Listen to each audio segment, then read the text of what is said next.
In general সাংবাদিকদের প্রতি আমাদের পুলিশের কি থাকে, একটা বিতৃষ্ণা ভাব থাকে, একটা ভয় থাকে, একটা সত্যতামূলক আচরণের একটা ইয়ে থাকে।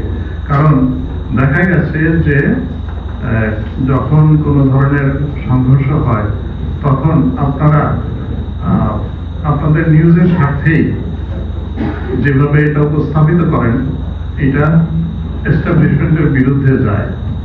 স্বভাবতই যে পুলিশ কনস্টেবল অথবা পুলিশের যে অফিসার যারা থাকেন সবাই সবকিছু সহজভাবে নিতে পারেন না। এখন এটা যার জন্য এক ধরনের বিটারনেস, তিক্ততা তৈরি হয়।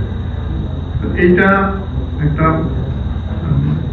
মানুষের রিয়াকশন, তো হিউম্যান থিং। আমরা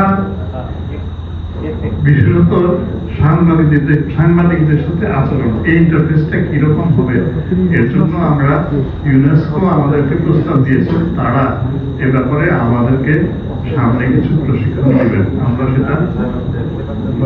আমরা সাদরে সেটা নিয়েছি। তো এর মধ্যে অবশ্য কিছু সেশন আমরা ওই ইলেকশন সংক্রান্ত যে প্রশিক্ষণ আমরা সেপ্টেম্বর থেকে নিচ্ছিলাম, এর মধ্যে শেষের দিকে ইউএনওডিসি কিছু সেশন ওনারা কন্ডাক্ট করেছেন।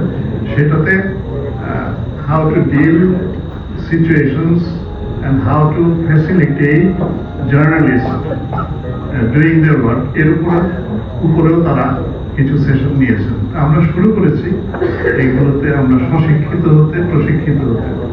সামনে হয়তো আমরা আরো শুদ্ধ হতে পারবো আর কি।